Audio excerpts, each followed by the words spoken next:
अनुसूचित जनजातिओना विकास माटेनी नीतिओमां एक मोटा परिवर्तननी शरूआत तत्कालीन मुख्यमंत्री अने हालना प्रधानमंत्री नरेन्द्रभाई मोदीए वनबंधु कल्याण योजनाथी शरू करी। वनबंधु कल्याण योजनानो पायो समन्यायनी विभावना पर रचायो छे। वनबंधु कल्याण योजनामां सिद्धिओ पर भार मुकायो, जेथी आदिजाति विस्तारमां विकासनी नवी ऊंचाईओ प्राप्त करी शकाय। वनबंधु कल्याण योजनामां सर्वांगी विकास माटे 10 मुद्दाओं पर भार मुकायो छे, जेना पर नजर करीए तो रोजगारीनी तको, शिक्षण अने उच्च कक्षाना शिक्षणमां गुणवत्ता पर जोग, आर्थिक विकास, आरोग्य, आवास, पीवानुं शुद्ध पाणी, सिंचाई, सर्वांगीक वीजळीकरण, तमाम ऋतुओमां काम लागी शके तेवा 12 मार्गो, शहरी विकास। प्रधानमंत्री नरेन्द्रभाई मोदीनी दीर्घदृष्टि अने विकासनी राजनीतिनी फलश्रुति छे आदिजाति विस्तारोनो अपूर्व विकास। हमारी सरकार आदिवासियों के जीवन से जुड़े हर पहलू को ध्यान में रखकर काम कर रही है। हमने वन उपज की संख्या को 20 से बढ़ाकर करीब 100 किया है। वन उपज पर एमएसपी बढ़ाई। हमारी सरकार मोटे अनाज श्री अन्न को खूब बढ़ावा दे रही है, जिसका फायदा आदिवासी क्षेत्रों में खेती करने वाले हमारे आदिवासी भाई बहनों को मिल रहा है।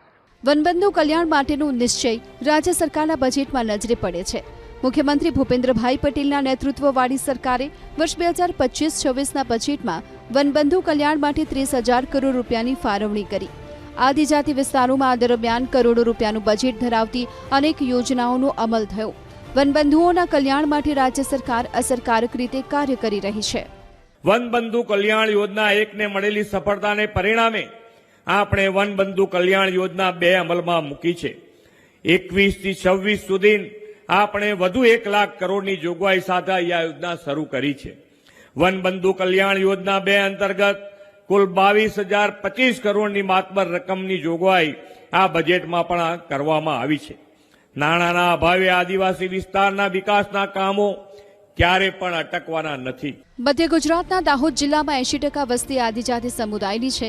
परंपरागत रीते અહીં आदिवासी भाई बहनों खेती અને મજૂરી કામ કરે છે। એક સમય અહીંના આદિવાસીઓ રોજગારી માટે સૌરાષ્ટ્ર સહિત દેશના અનેક પ્રાંતોમાં સ્થળાંતર કરતા। આ સ્થિતિમાં વતનમાં જ રોજગાર મળી રહે તે માટે સરકારની વનબંધુ કલ્યાણ યોજના અંતર્ગત કાર્ય શરૂ થઈ રહ્યું છે। દાહોદ જિલ્લાના હજારો પરિવારોને જિલ્લામાં જ રોજગાર, શિક્ષણ અને આવકના અવસરો મળી રહ્યા છે। વીકેવાય એટલે કે વનબંધુ કલ્યાણ યોજના હેઠળ 14 આદિજાતિ જિલ્લામાં આવાસ, શિક્ષણ અને રોજગારી પૂરી પાડવાનો મુખ્ય ઉદ્દેશ છે, જેથી આદિવાસી પરિવારોની આવકમાં વધારો થાય, જીવન ધોરણ ઊંચું આવે। દાહોદમાં શૈક્ષણિક યોજના થકી અનુસૂચિત જનજાતિના પરિવારો ગુણવત્તાસભર ઉચ્ચ શિક્ષણ અને આર્થિક સહાય મેળવી રહ્યા છે। પોસ્ટ મેટ્રિક શિષ્યવૃત્તિ યોજના वनबंधु कल्याण योजना अंतर्गत आदिजाति विस्तारना विद्यार्थीओने उच्च अभ्यास माटे सरकार तरफथी आर्थिक सहाय आपवामां आवे छे। पोस्ट मेट्रिक शिष्यवृत्ति योजना हेठळ हजारों विद्यार्थीओ पोताना सपना साकार करी रह्या छे। दाहोद नजीकना इटावा गामना वतनी डॉक्टर सबुरभाई भूरिया तेनुं ज्वलंत उदाहरण छे। तेओ हाल दाहोदनी जायडस होस्पिटल एंड मेडिकल कॉलेजमां बाळ रोग विशेषज्ञ तरीके पोस्ट ग्रेज्युएशन करी रह्या छे। सबुरभाईए धोरण 1 થી 8 सुधीनो अभ्यास पोताना ज गाममां कर्यो। 9 થી 10 जूनागढ़ खाते અને 11 થી 12 પાદરા ખાતે પૂર્ણ કર્યો।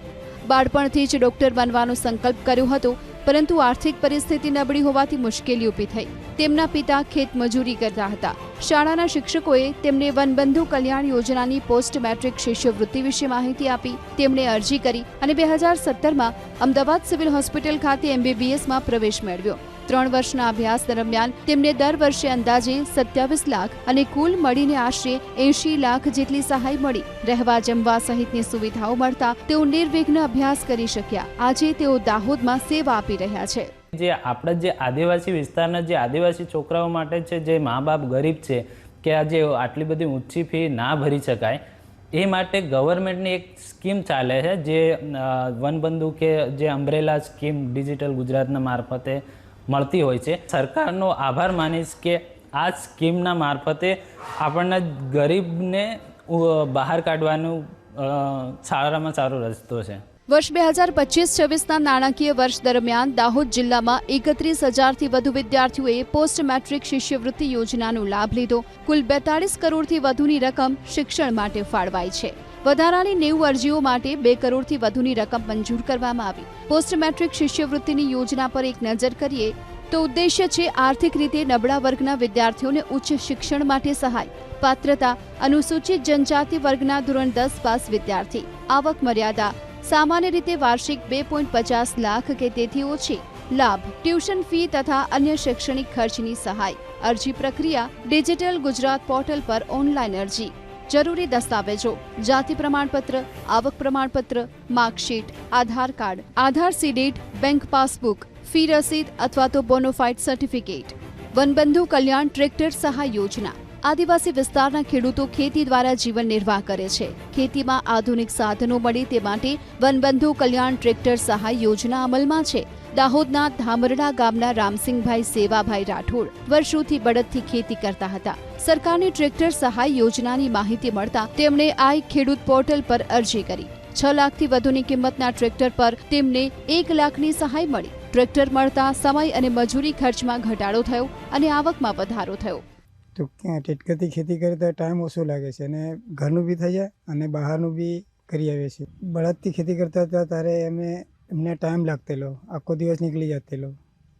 એ વનબંધુ કલ્યાણમાંથી અમને સહાય મળે ત્યારે અમે ટેટકર લાવ્યા અને ટેટકર લાવીને અમે ખેતી ટેટકરથી ઘણો ટાઈમ ઓછો થતેલો અને ઘરનું બી ટાઈમ મળતેલો અને બહાર બી અમે કામ કરી શકતેલા. આદિજાતિ ખેડૂતોને સહાય. વર્ષ 2025-26 દરમિયાન દાહોદ જિલ્લામાં 786 લાભાર્થીઓને ટ્રેક્ટર સહાય હેઠળ કુલ 7.86 કરોડ ફાળવાયા. યાંત્રિકીકરણ યોજના હેઠળ 350 જેટલા ખેડૂતોને થ્રેશર, રૂટાવેટર, વાવણી સાધનો સહિતની સહાય માટે 1.59 કરોડની સહાય આપવામાં આવી. ટ્રેક્ટર સહાયથી ખેડૂતો માટે ખેતી કરવી સરળ અને ઝડપી બની જાય છે. ટ્રેક્ટર સહાયની યોજના પર એક નજર કરીએ તો આદિજાતિ ખેડૂતો માટે 14 જિલ્લાના 53 તાલુકામાં યોજના. 40 હોર્સ પાવર સુધી 45,000, 40 થી 60 હોર્સ પાવર સુધી 60,000 અથવા કુલ કિંમતના 50% જે ઓછું હોય. અરજી આઈ ખેડૂત પોર્ટલ. દસ્તાવેજો: આધાર, જાતિ પ્રમાણપત્ર, 7/12ના ઉતારા અને બેંક પાસબુક. સંકલિત ડેરી વિકાસ યોજના. વનબંધુ કલ્યાણ અંતર્ગત સંકલિત ડેરી વિકાસ યોજના આદિવાસી પરિવારોને દુધાળા પશુઓ આપી આત્મનિર્ભર બનાવે છે.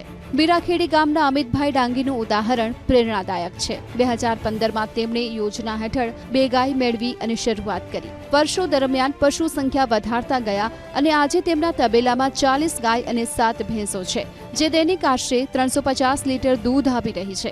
આ દૂધ પંચામૃત ડેરીને પૂરું પાડવામાં આવે છે. એટલું જ નહીં, 20 થી 25 લોકોને રોજગાર આપીને તેઓ અન્ય પરિવારોને પણ સ્વાવલંબી બનાવી રહ્યા છે. ડિજિટલ પદ્ધતિથી વ્યવહાર સંચાલન કરી આધુનિક પદ્ધતિ અપનાવે છે.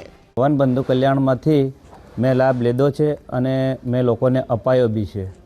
અને હું લાભ લેતા પહેલાં મેં 2 પશુ કર્યા, 3 પશુ કર્યા. એ રીતના મેં હાલમાં મારી પાસે 40થી વધુ ગાયો છે અને 5થી વધુ ભેંસો છે. અને સરકાર આપણે વનબંધુ કલ્યાણમાં બહુ સરસ એવું બહુ પ્રોત્સાહન આપે છે. એવા માટે હું સરકારનો ખૂબ ખૂબ અભિનંદન કરું છું. પશુપાલકોનું કલ્યાણ. આવક અને રોજગારીનું પશુપાલન એક મોટું પરિબળ બન્યું. એકલા દાહોદમાં જ હજારો પરિવારો વનબંધુ કલ્યાણ યોજનાનો લાભ લઈ રહ્યા છે. પશુપાલનથી આવક અને રોજગારી. દાહોદ જિલ્લામાં કુલ 3,45,978 પશુપાલકો. વર્ષ 2025-26 દરમિયાન 11,880 લાભાર્થીઓને 3,81,91,000ની સહાય. ઉદ્દેશ: આદિવાસી પશુપાલકોની આવકમાં વધારો. લાભો: ₹4 લાખ સુધીની લોન 4% વ્યાજ પર. કેટલ શેડ, દુધાળા પશુ ખરીદી સહાય, બકરા અથવા તો મરઘા પાલન સહાય. પાત્રતા: આદિવાસી વિસ્તારના કાયમી એસટી નિવાસી. દક્ષિણ ગુજરાતના તાપીમાં 12માસી રોડ, પીવાનું શુદ્ધ પાણી અને સતત મળતી વીજળી જેવી મૂળભૂત સુવિધાઓથી આદિવાસીજનોનું જીવન ધોરણ ઊંચું આવ્યું છે. ગ્રામીણ વિસ્તારના માળખાગત સુવિધા માટે વનબંધુ કલ્યાણ યોજના હેઠળ થયેલા વિવિધ વિકાસ કામોએ વિસ્તારની તસવીર બદલી નાખી છે. 12માસી રસ્તા. તાપી જિલ્લાના ડોલવણ તાલુકાના બરડીપાડા ગામે અગાઉ કાચા રસ્તાઓને કારણે મુશ્કેલી પડતી. વરસાદી મોસમમાં તો સ્થિતિ વધુ ગંભીર બનતી. હવે કાચા રસ્તાઓ ડામર રોડમાં બદલાતા વાહન ચાલકો અને ગ્રામજનોને મોટી રાહત મળી છે. તાપીમાં પાકા રસ્તાથી સમૃદ્ધિનો માર્ગ.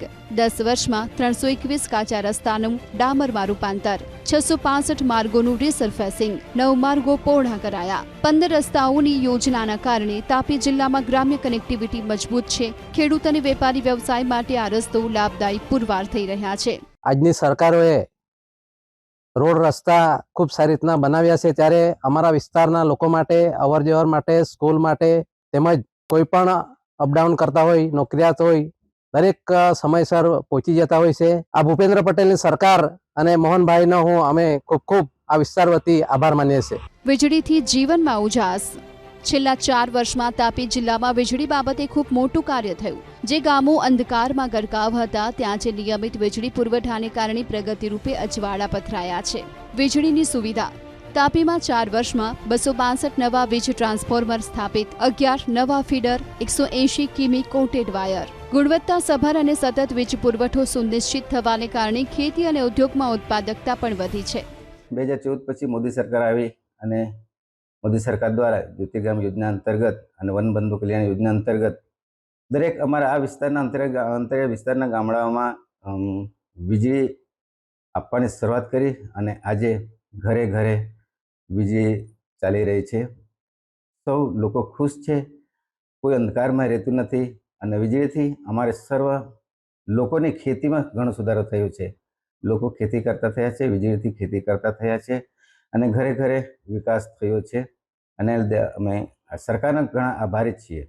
24 કલાક પાણી. તાપીના ધાંગધર ગામની મહિલાઓને પહેલા એક બેડા માટે અનેક કિલોમીટર સુધી રઝળવું પડતું હતું, પરંતુ હવે વનબંધુ કલ્યાણ યોજના અંતર્ગત ઘરના આંગણે જ બોર અને નળ કનેક્શનના કારણે પાણીની ચિંતાથી મુક્તિ મળી છે. પાણી માટે જે સરકાર શ્રી તરફથી વનબંધુ કલ્યાણ યોજના અંતર્ગત અમને ટાંકી અને બોર અને તેમજ નળ કનેક્શન બનાવી આપવામાં આવ્યા છે. તે અમને ખૂબ જ લાભદાયક છે અને અમને પાણી પીવા માટે અત્યારે દૂર લેવા જવા પડતું નથી અને ઢોર કે પશુપાલન માટે પણ અમને ઘરે પાણી મળી રહે છે. 486 ગામોમાં 2,12,489 ઘરોમાં નળ કનેક્શન. કુલ 102 કરોડના ખર્ચે ઘર આંગણે પાણી. ઉત્તર ગુજરાતના વડગામ તાલુકાના મોતીપુરા ગામના સોમાભાઈ બેગડિયાએ વનબંધુ કલ્યાણ યોજના હેઠળ ઓનલાઈન અરજી કરી. પશુપાલકના વ્યવસાય માટે સોમભાઈની અરજી માત્ર 1.5 મહિનામાં જ મંજૂર થઈ. પ્રથમ હપ્તામાં 1,50,000 રૂપિયા મળ્યા, જેમાંથી તબેલો બનાવ્યો, જ્યારે બીજા હપ્તામાં મળેલા 2.5 લાખથી 5 દૂધાળા પશુઓ ખરીદ્યા. ડેરીમાં દૂધ ભરાવતા સોમાભાઈની દૈનિક આવક આજે 1,000 થી લઈ 1,200 રૂપિયા પર પહોંચી છે. દિવસની 1,000 થી 1,200 રૂપિયાની આવક થાય છે, એટલે મહિનાના મને 20,000ની આજુબાજુ 20,000 જેવા રૂપિયા મળે છે. એનાથી હું એમ કે મારું ગુજરાન ચલાવું છું અને હું પગભર થયો છું. તો આવી લોન બીજા અમારા આદિવાસીઓને પણ મળતી રહે અને આ સરકારે જે યોજના 4 લાખની જે કરી છે એ ખૂબ સારી છે. એનાથી હું પગભર થયો છું, હવે બીજા પણ આદિવાસીઓ પગભર થાય એવી મારી ઈચ્છા છે. તો આ સરકારનો અમે ખૂબ ખૂબ આભાર માનીએ છીએ. ફ્રી શિપ કાર્ડથી ફાયદો. સરકારની ફ્રી શિપ કાર્ડ અને પોસ્ટ મેટ્રિક શિષ્યવૃત્તિ યોજનાઓ ઉચ્ચ અભ્યાસ કરતા વિદ્યાર્થીઓ માટે ખૂબ જ સહાયક બની છે. MBBSનો અભ્યાસ કરતા વિદ્યાર્થી છગનભાઈએ જણાવ્યું કે ફ્રી શિપ કાર્ડ યોજનાના આધારે તેમને બનાસ મેડિકલ કોલેજમાં પ્રવેશ મળ્યો હતો. મોંઘી ફીમાંથી રાહત મળતા તેઓ નિર્ભય બની અભ્યાસ કરી રહ્યા છે. MBBS અભ્યાસ માટે દર વર્ષે અંદાજે 8,94,000 જેટલી સહાય સરકાર દ્વારા આપવામાં આવે છે, જેના કારણે આર્થિક રીતે નબળા વર્ગના વિદ્યાર્થીઓ પણ મેડિકલ ક્ષેત્રમાં આગળ વધી રહ્યા છે. હાલ બનાસ મેડિકલ કોલેજમાં આ યોજનાનો લાભ લઈ 110 વિદ્યાર્થી અભ્યાસ કરી રહ્યા છે. સરકાર શ્રી જે ફી શિપ કાર્ડથી અમને જે એડમિશન ફી અહીંયા આપે છે તે બદલ સરકારશ્રીનો ખૂબ ખૂબ આભાર. ફ્રી શિપ કાર્ડ હેઠળ મને બનાસ મેડિકલ કોલેજમાં એડમિશન મળ્યું છે. આ તેની ટ્યુશન ફી 8,94,000 છે, જે ફી સરકાર તરફથી ચૂકવવામાં આવે છે. હું ટ્રાઇબલ એરિયામાંથી આવું છું, એટલે આ ફી ભરવી મારા માટે શક્ય નથી. જે સરકાર પૂરી કરે છે તેના બદલ મારું સપનું પૂરું થાય છે સરકારના લીધે.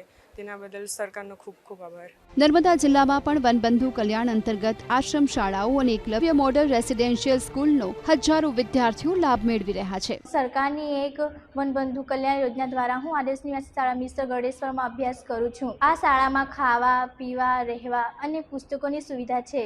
આ યોજનાનો સરકારે મને લાભ આપ્યો, એના માટે હું ધન્યવાદ માનું છું. સરકાર દ્વારા વનબંધુ કલ્યાણ યોજના જ્યારથી અમલમાં આવી ત્યારથી આદિવાસી સમાજનો ઉત્તર વિકાસ થયો છે.